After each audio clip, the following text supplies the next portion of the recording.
Hi, this is John Hawkins Jr. with Gateway Counseling Center, and this is our weekly YouTube Live. I'm a licensed psychotherapist and certified addiction professional in the state of Florida and owner of Gateway Counseling Center here in Boynton Beach. And I come on once a week. Right now we're doing Wednesdays at 1 o'clock every week, where I answer questions I got throughout the week or any live questions that come up.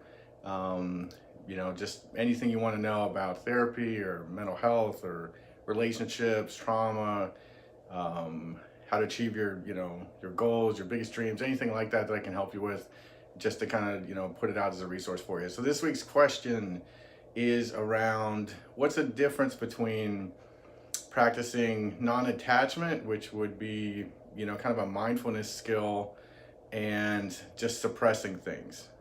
So the basis of everything I do is really helping people work with their emotions and how they connect and relate to other people. And so mindfulness is kind of like the foundational skill for that. So the person asked the question is, if I just kind of accept things and let myself feel them, tolerate them where they move through me, I've heard this can lead to a greater sense of inner peace or happiness. But I don't want it to fall into the trap of just like apathy or suppression, where I just accept it and it's no big deal, but it's really just another form of denial.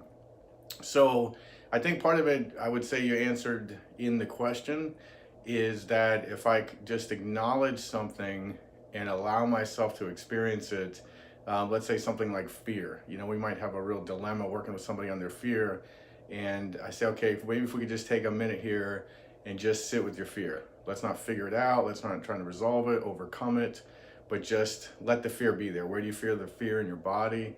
Let me see, I get all tense right here. I say, okay, can we just track and notice that?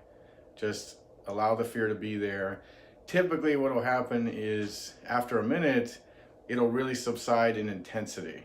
And then maybe some things will come into the person's awareness where they realize what the fear is connected to, or they might get the answer to how to overcome their fear.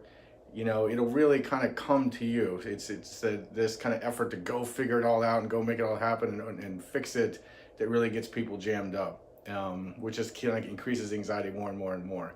So this skill of being able to just accept something, whether it's grief, sadness, in some cases people have a hard time accepting positive things like relaxation or feeling happy for different reasons in our history, that could be a threat.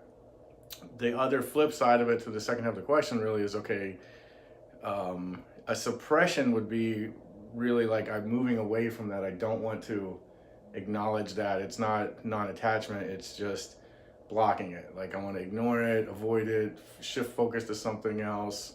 The one caveat would be, again, if you sitting there and accepting this, like in the case of trauma and PTSD, what started to come up got too dysregulating. That's when you would want to avoid it or block it or use other ways to shift focus of attention so you can get help with that with somebody like me or a friend or family member. So again, the markers are acceptance is allowing, and suppression would be an avoidant or compulsive effort to get away from it. So I guess I would add one last comment to that is mindfulness, just the ability to be present and notice without judgment, is the basis for dealing with your emotions in reality. So practicing mindfulness skills, you could do yoga, you could take a walk, you could meditate, you could just really be present. What I'm doing in sessions with people when we're working on the beginnings of those skills is that I just can feel what I'm feeling. So that's if I feel tightness here in my body, it's just tightness in my body. It's just a body sensation. We're not putting meaning on it as good or bad or any, what it's about. I'm just trying to shrink it down to like, it's just a sensation right here, and we're just trying to hang out with it. That's it, So really start to work on those skills. That's what will give you more and more of a capacity to accept things. I mean, if you think about it, that's really what we fear most. It's not this person leaving me, it's how I'll fear if they leave me. It's not losing this job or opportunity, it's how I'll feel if I lose that. We're most afraid of the feeling state that'll get it produced.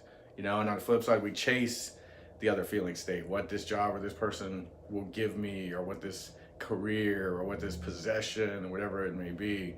And that can get compulsive as well, though. So just focus on feeling, the state, the physical sensations, and watch as you do that. A lot of you think you do that, but you're still really in your head. Just work on allowing that and watch how much it diminishes and watch how much it just moves through you. It's just energy and reactions in the body that are meant to help us, they're meant for adaptive purposes. But because we get blocked and overactive, a lot of things happen that then make that really overwhelming and dysregulating. So I hope that answered your question. I look forward to any questions I get throughout the week. I will answer them next Wednesday at 1 o'clock. And I look forward to seeing anyone who watches this then. You can reach me at jonh@gatewaycounseling.com. The Mind Zone group on Facebook, Gateway Counseling Center page on Facebook, or Gateway C Center on Instagram, or Gateway Counseling Center on YouTube. All right, have a great Thanksgiving and a great week.